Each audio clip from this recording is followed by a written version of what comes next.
Today on Let's Talk Health, we talk about 5 things you constantly need to keep in check with when it comes to your health. And the first one is your height. For the adult, height may not be very important because at a certain point in our lives, all of us will stop growing unless the doctor is trying to diagnose dwarfism. A dwarf is 147 centimeter and below at adulthood. But for the children, it's a clear and obvious indicator of growth. If you have a child, you notice that whenever you go to the hospital, the nurse or any other person who is in charge will take note of their height and they chart these things somewhere. The second one is your weight. And in one of the videos, I encouraged you, especially if you're an adult, not just to stop at checking your weight, but to go the extra mile to equate it with your height and understand if you're underweight or you're overweight. These things will help you make healthier decisions concerning your lifestyle. Example, you know that you're overweight, so you have chances of coming down with hypertension and diabetes more than every other person. So you begin to cut down on your sugar and your salt intake.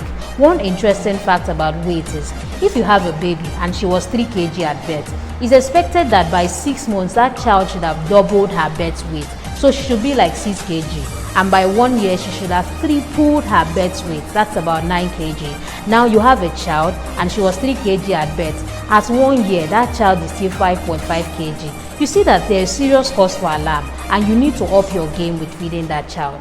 Number 3, I have to start by asking this question. You are 25. Have you ever gone for an eye checkup in your whole life? You know, the thing about the sight is that it's a very tricky one, especially if your eye defect is myopia. Somebody that is myopic is short-sighted. So you can pick this book and be able to read comfortably what is in it. You can type in your laptop. Maybe you're a serious student, so you sit in front, you can see the board, you go to church in time, whatever that is projected, you can see. So you don't realize how bad your eye defect is becoming until a miracle takes you to the doctor's office and you're trying to read the Snellen's chart. I'm myopic, so I can tell you from experience. The first time that I went to the doctor's office to do an eye checkup, I was amazed that they expected me to see something. So I eventually got a pair of glasses, and the very first time that I wore it, I was amazed that I could see certain things because I was so used to the things that I was able to see with my eyes. I didn't just realize that there was something that really wasn't in place with my sight. Some of you know that you have eye problem, but you don't want to go and see a doctor because you're scared of wearing glasses. What's the shame in wearing glasses? What's the color of your problem? Because you're allowing your sight to get worse by the day just by not wearing glasses.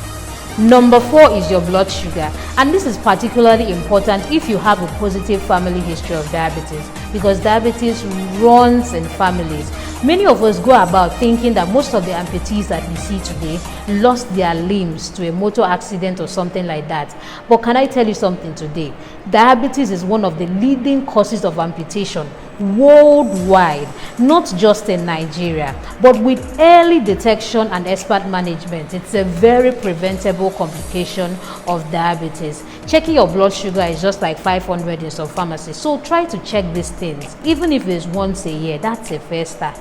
5 is your blood pressure.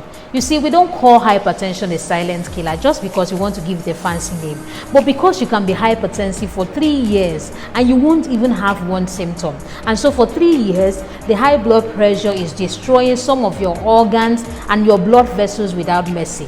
And we only get to know on a day when you collapse, you get to the hospital, and we find out that even a speed cannot pick your blood pressure any longer. And you may have come down with some of the major complications of hypertension.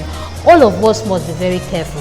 Check your blood pressure occasionally if you have a positive family history of hypertension and if you have other associated risk factors like obesity. It's very important that we drop this mindset that diabetes and hypertension is a disease that is reserved for adulthood.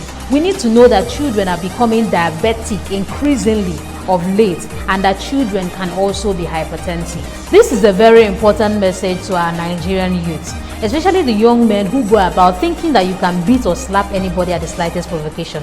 Listen, you gotta realize that so many people in this country are walking dead because we don't have the culture of checkup. So some people are moving around with undiagnosed ailments, some are even congenital defects from birth. And so one day you slap somebody and slap the person into coma, and from there the person will kick buckets. Because we don't even have the culture of autopsy, nobody wants to go the extra mile to find out if there was an underlying condition. The police will arrest you and you will pay dearly for it. So you have to be very careful, and very, very careful at that.